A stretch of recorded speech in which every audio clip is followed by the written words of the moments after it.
Nah, sebagai pembicara pertama, Mas Harrison Citrawan akan memaparkan kebijakan asimilasi narapidana dan data yang perlu diketahui. Kami persilakan Mas Harrison, waktu 10 menit.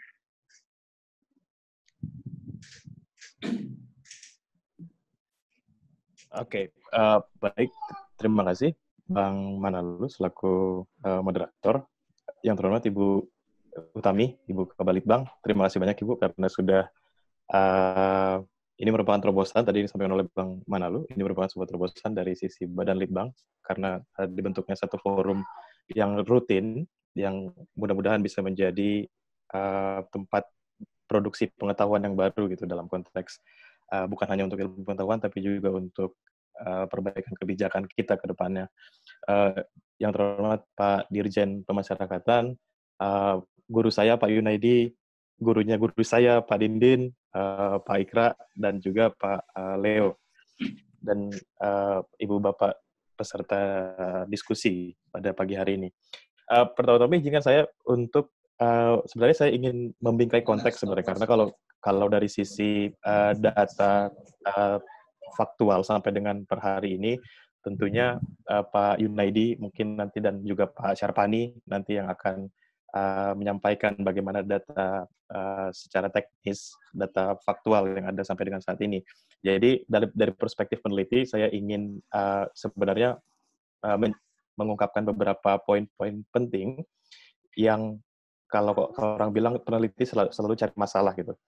Dan dalam konteks ini tentu bukan untuk mencari masalah semata-mata untuk bikin Pak Yunaidi dan jajaran menjadi pusing, tapi sebenarnya bagaimana kemudian problem-problem yang ada di beberapa titik-titik yang akan saya sampaikan ini bisa mengembangkan ilmu pengetahuan dan juga untuk berkontribusi untuk pengembangan kebijakan pemasyarakatan ke depannya. Nah, dari sisi tema yang kita miliki hari ini adalah pandemi COVID dan asimilasi. Saya berpikir ada 3 titik yang sebenarnya kita bisa ulas satu persatu dari lensa pengetahuan, dari lensa sosiologi pengetahuan. Kita misalnya pertama berangkat dari asimilasi di masa pandemi terlebih dahulu, ketika keputusan Kementerian Hukum dan HAM untuk memberikan asimilasi dan integrasi kepada narapidana tertentu. Secara teknis, bagaimana kemudian bingkai pengetahuan yang ada di situ. Lalu kemudian titik yang kedua adalah asimilasi selektif.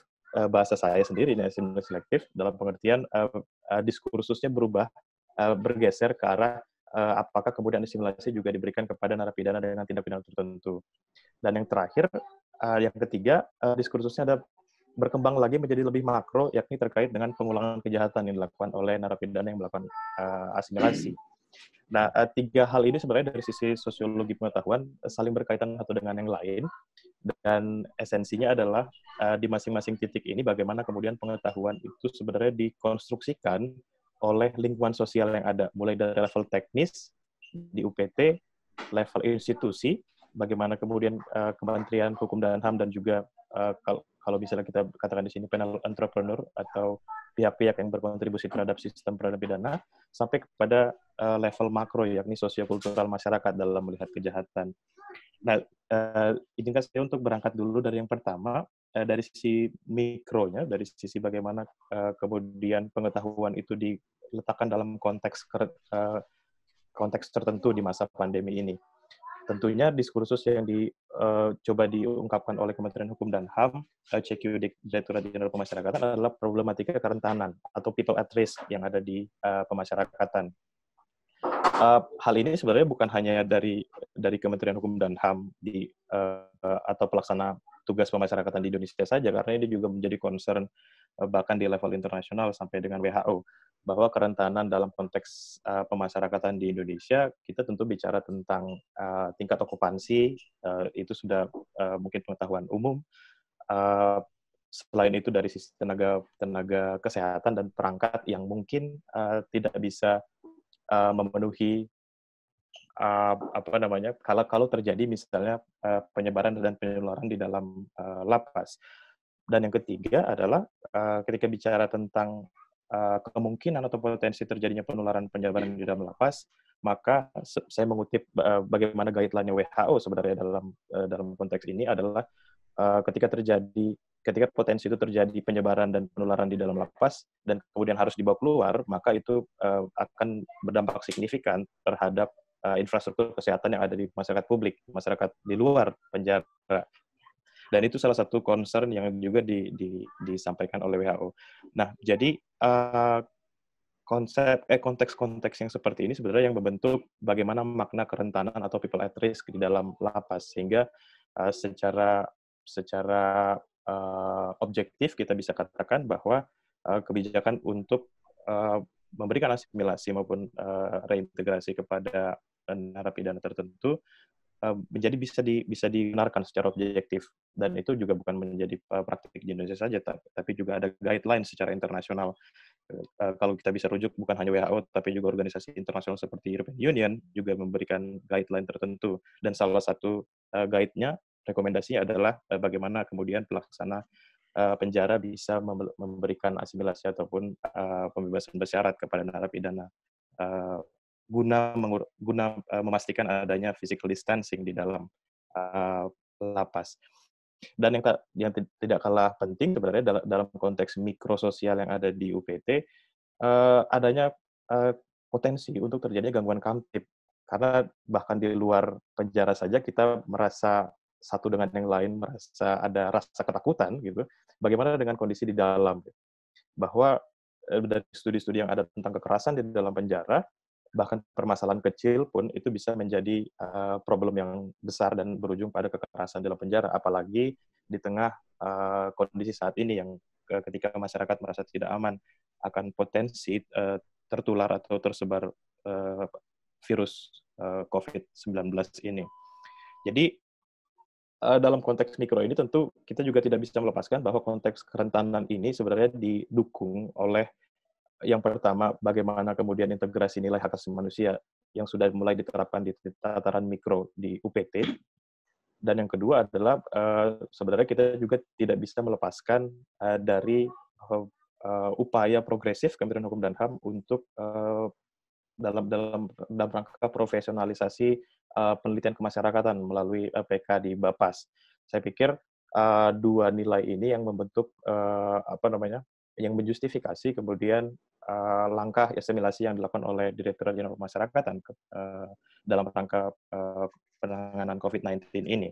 Jadi kita tidak bisa melepaskan fungsi Bapas juga dalam konteks ini, karena ini bukan hanya cerita tentang inkapasitasi orang di dalam penjara, tapi juga sebagai upaya untuk reintegrasi sosial.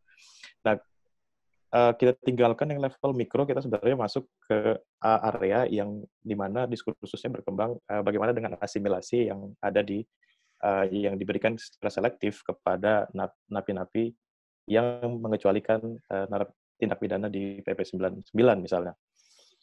Nah, hal ini sebenarnya tidak bisa dipungkiri merupakan hasil dari perdebatan yang cukup panjang semenjak dibentuknya PP 99 tahun 2012 sebenarnya menurut pandangan kami, bahwa isu ini sebenarnya kalau kita lihat merupakan cerminan dari perebutan wacana atau perebutan diskursus antar yang kami sebut sebagai panel entrepreneur. Panel entrepreneur ini adalah pihak-pihak yang berkontribusi terhadap penal system di Indonesia. Salah satunya misalnya dari sisi parlemen di DPR, pemerintah, Kementerian Hukum dan HAM, aparat penegak hukum, bahkan sebenarnya pewacanaan yang diembuskan sebenarnya oleh akademisi maupun NGO. Jadi pihak-pihak tersebut sebenarnya yang membentuk wacana tentang bagaimana kita harus menghukum dan cara menghukum orang-orang yang melakukan tindak pidana tertentu. Nah, kita tentu sadar bahwa ini asimilasi selektif ini merupakan dampak ikutan sebenarnya dari proses perebutan makna tersebut. Bagaimana sebenarnya kita harus memberikan bagaimana kita memandang penghukuman dan cara menghukum kepada orang-orang yang melakukan tindak pidana tertentu. Saya pikir dari sisi yang agak sedikit lebih luas lagi dari sisi institusional ini, cara pandang institusional sebenarnya kita bisa terapkan dalam memandang masalah ini. Istilah-istilah misalnya seperti perang melawan narkoba, anti korupsi, penanggulangan terorisme, itu sebenarnya berimplikasi pada logika institusional penegakan hukum baik itu mulai dari kepolisian sampai dengan penjara misalnya, uh, yang berusaha untuk menjadi rasional dengan penentuan target-target kerja. Jadi wacana-wacana yang bombastis itu sebenarnya berimplikasi pada bagaimana kinerja dari institusi penal entrepreneur dalam hal ini misalnya aparat-aparat penegak hukum sampai dengan penjara. Dan ini juga tidak bisa dilepaskan dari, kembali saya coba angkat yang lebih luas lagi, tidak bisa lepas dari keputusan politik yang sifatnya populer, yang supaya sesuai dengan apa yang dimaui oleh rakyat. Jadi ini semua saling berkaitan satu dengan yang lain sehingga membentuk satu realitas sendiri bagi kita bagaimana bangsa Indonesia harus menghukum dan bagaimana cara menghukum orang-orang dengan tindak pidana tertentu. Nah, dalam titik ini kekhawatiran utama saya adalah sebenarnya ketika wacana dominan terhadap narapidana dengan tindak pidana tertentu tersebut justru bisa meredupkan upaya kritis kita untuk mencari alternatif atau melakukan perbaikan yang lebih jauh. Dalam pengertian seperti ini, bahwa otoritas, baik itu misalnya di parlemen maupun di pemerintah, cenderung enggan untuk bicara tentang atau memperdebatkan tentang PP 99 misalnya, yang dikhawatirkan karena tekanan publik yang begitu tinggi. Padahal pada saat yang sama upaya kritis itu juga diperlukan. Apakah kemudian dengan pemberian hak secara selektif ini sejalan dengan tujuan dari pemasyarakatan? Apakah kemudian atau justru pemberian hak secara selektif ini merupakan refleksi dari yang saya katakan kultur punitif bangsa kita yang menyatu dengan rasionalitas institusi yang kerjanya berbasis kinerja tadi, berbasis target, dan pilihan politik yang bersifat populis. Nah, hal-hal tersebut sebenarnya yang dari sisi institusional ini ya yang menjadi penting untuk kita renungkan kembali. Nah, kita bergerak ke arah ke titik yang ketiga, yaitu tentang fenomena pengulangan kejahatan yang dilakukan oleh narapidana yang menjalani asimilasi dan reintegrasi sosial. Bahwa di titik ini sebenarnya kita akan berbicara tentang bagaimana fondasi sosial ekonomi masyarakat. Jadi ini menjadi fundamental dari semua lapisan-lapisan dalam penal system kita sebenarnya. Bahwa narasi yang dibawa seakan-akan terdapat hubungan kausal antara hubungan sebab akibat antara pemberian asimilasi dengan pengulangan kejahatan yang terjadi. Padahal mungkin realitanya sebenarnya terbentuk dari konteks COVID yang sekarang ini terjadi. Yang saya sampaikan begini, bahwa saya tentu tidak hendak membandingkan tingkat residivisme sekarang di masa sekarang dengan di masa normal, karena menurut saya perbandingan itu tidak terlalu fair gitu, karena kondisi sekarang yang terjadi adalah orang yang di luar penjara pun merasa takut dengan orang lain. Bisa jadi seperti itu, karena bukan hanya bukan hanya takut akan kejahatan, tapi takut misalnya tertular virus, misalnya seperti itu. Dan kondisi tersebut juga dipengaruhi juga oleh pelambatan ekonomi, bagaimana orang banyak yang kemudian kesulitan mendapatkan pekerjaan, pengangguran dan lain-lain. Dan itu semua membentuk realita pada kita, bagaimana kita memandang memandang narapidana yang dalam tanda kutip dikeluarkan dari penjara. Bagaimana kemudian itu menciptakan satu kultur fear of crime seperti itu, rasa takut akan kejahatan itu makin meningkat dalam konteks sekarang ini, bukan hanya di keadaan normal, tapi juga bukan hanya di keadaan normal kita melihat rasa takut kepada narapidana yang baru keluar dari penjara misalnya, tapi juga makin kencang fear of crime itu di masa sekarang ini. Jadi saya pikir itu yang menjadi fondasi sosioekonomi, sosiokultural ini yang menjadi dasar sekali bagaimana kemudian kita melihat fenomena narapidana asimilasi yang kemudian mengulangi kejahatannya. Ditambah hal ini juga ditambah dengan peran yang media di selama 1 bulan atau 2 bulan terakhir ini, yang kemudian yang membentuk realita kepada kita, bagaimana kemudian kita melihat narapidana dan juga melihat bagaimana kebijakan asimilasi ini dianggap berkontribusi terhadap peningkatan kejahatan yang ada di Indonesia sekarang ini.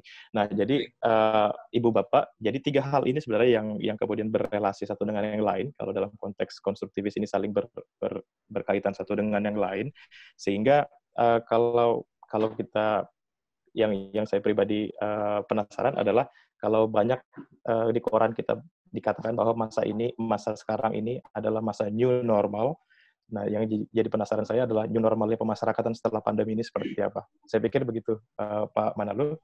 Terima kasih atas waktunya. Baik, terima kasih Pak Alizon.